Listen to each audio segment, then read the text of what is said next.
we're back. Welcome to Cast and Craze podcast. I am your host with the most, the crazy man, Ver, and I am with George, the dreamer,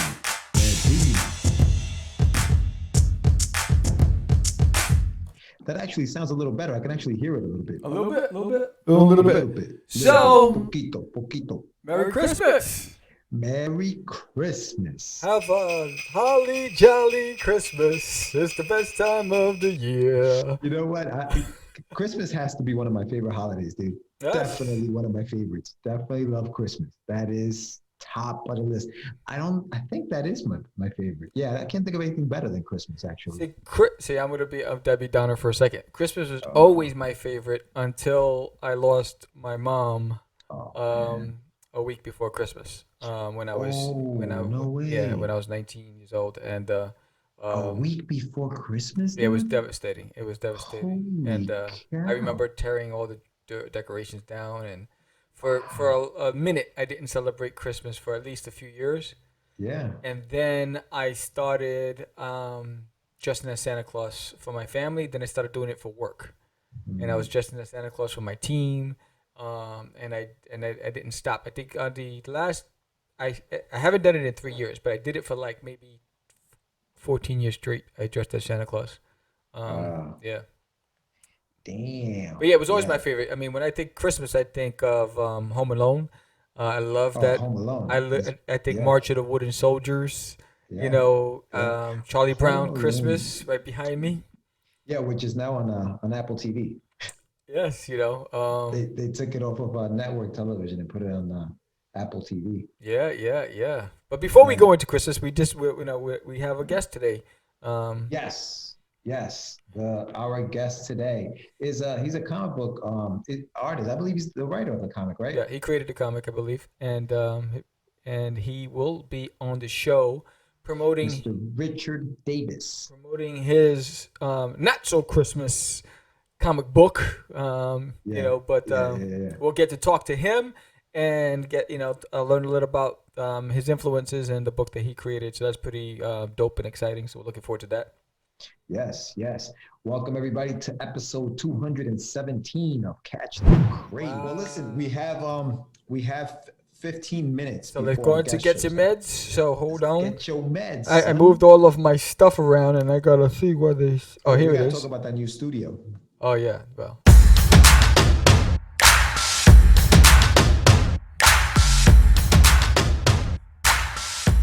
It's time for your medicine. So, get your meds. The topic of the day is go to print. Meds. Go to print. Why that What are your subject, printing Georgie? options? So yeah, with the Christmas holiday upon us, I was thinking, you know what? People may want to get some printed copies of books for their loved ones. And as an independent publisher or creator or whatever you guys want to call yourselves, Creator.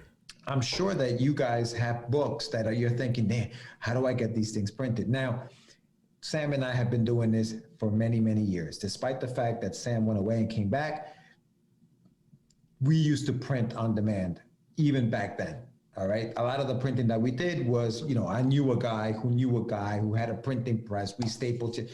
But the print on demand option started becoming more and more open and available to us as we, developed. What was the last one do you remember what was around when you were still in the game printing or no? Back in the days when I was young, I'm not a kid anymore. But See, I some know that days one. I wish I was a kid again. So back in the days, Kablam was around. Kablam, Yeah, okay. we used Kablam. I remember using Kablam, and there was another one that Comics Press. Comics Press. There you go. That's what it was. Yes. I couldn't remember it the other day. It was Comics Press. Yes. I don't think Comics Press is around anymore. That's a good question. Yeah, I'll Google it. But yeah, so I kind of narrowed it down to there are 5 that I know of, 2 of which I have used. One of them is Kablam, obviously. Hey, what's up, guys? Hello there. Welcome. How are ya? Good. So this is George, my co-host. Hey, George. What's up, What's going man? on, Richard? How are you, man? Man, I'm doing better than I deserve. How are you? Oh, excellent. Well, man. Merry Excellent. Christmas. Yeah, man, right? Merry Christmas. This is the Christmas special. And what a great way to Absolutely. promote a Christmas show than a book that's full of slashing and mystery and mayhem. Yeah, this is Cult of Dracula is the perfect book for Christmas. You're really messed up in the head. Absolutely. Absolutely. So before we begin, introduce yourself. Let the audience know who we're talking to today. Yeah, hey, I'm Rich Davis, and I am the writer and creator of Cult of Dracula. Outstanding. Outstanding. So where are you? Where do you reside now? I'm in Knoxville, Tennessee right now. I've been here for about 5 years. I was in Wilmington, North Carolina prior to moving here. Wow. Sweet. Fantastic. And is that what is that where you grew up? You know, I was born in Middle Tennessee, a little small town called Sparta that probably no one's ever actually heard of. Usually when you say Sparta, you know, you think of, 300 Spartan warriors. Yes. Yes. That's not my hometown. It's a tiny little town in the middle of Tennessee in the dead middle of nowhere. But it was an awesome place to grow up, and it had a lot of influences on the way that I wrote Cult of Dracula. A lot of the people that you meet in the book, and a lot of the scenery. That's where I grew up. That's what I saw every day. Maybe not as dark and twisted in the book. Reality was way darker and way more. No, I'm kidding. But yeah, my hometown had a huge influence. I mean, this is a very Appalachian tale, and not backwoods Appalachian, but what life in Appalachia is actually like today. Right. It was a lot of fun to write. And I went to Wilmington, North Carolina, lived there for 15 years, worked in the film industry and the theater industry for a long time, and made my way back home to Rocky Top. So I'm here in Knoxville now, and loving it.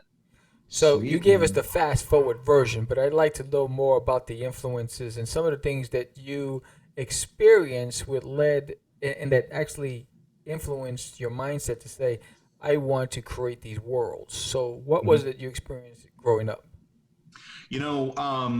Living away from Tennessee for as long as I did, I had kind of forgotten how prevalent religion and church and just religious lifestyle was in my life and my community growing up. When I was in North Carolina, church was a thing that people did on Sundays. Maybe they went on Sunday nights. Some people went on Saturdays, depending on their faith.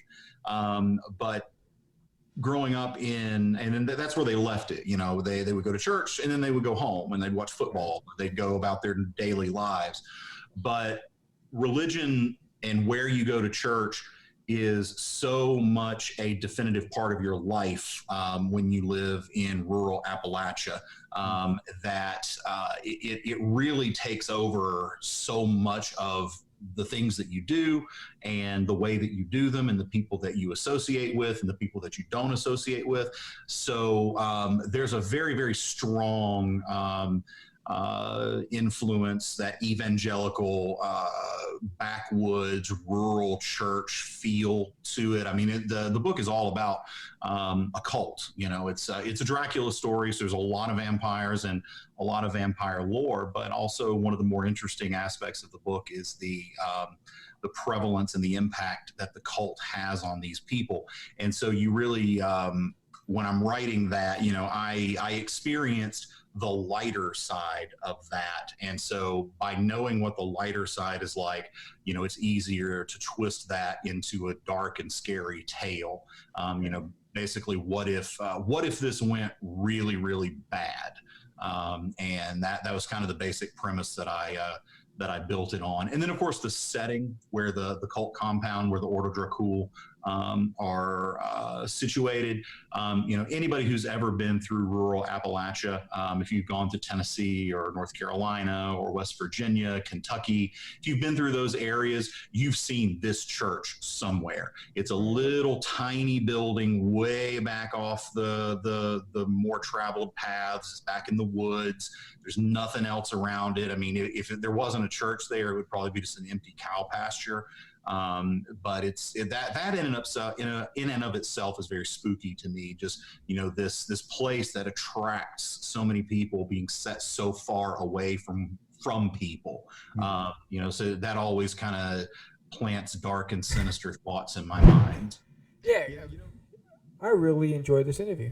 Yeah, excellent. Richard was excellent, dude.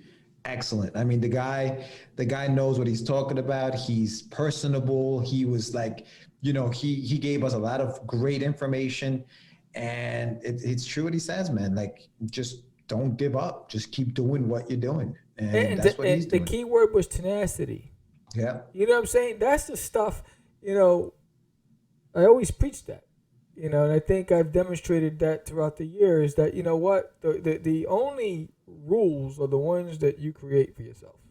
Yeah. Right. And I was definitely fascinated by his journey, and I was able to get a good insight into his process and his goals. If you listen closely, you were able to get an insight into where he wants to take this property, and I think he has a good solid plan, and all the stars are aligning for him because of his tenacity, his hard work, his determination. Dude, 10,000 copies is nothing to you know what I mean? Crazy. 10,000 copies, that's a lot of freaking copies, bro. That is excellent. Excellent. No, no wonder they're like picking them up. Like, look, listen, man, come over here. 10,000 copies. That's a lot of copies, man. That is fantastic. So thank you, Rich, for being on the show. Good luck. We'll follow up in 2021. Hopefully we'll run into a Comic-Con, and Rich, when you get that Netflix deal, remember the little guys. I want a front row seat at your screening. All right, don't mess that one up. You so crazy. Who's the craziest? I'm so crazy. You so crazy.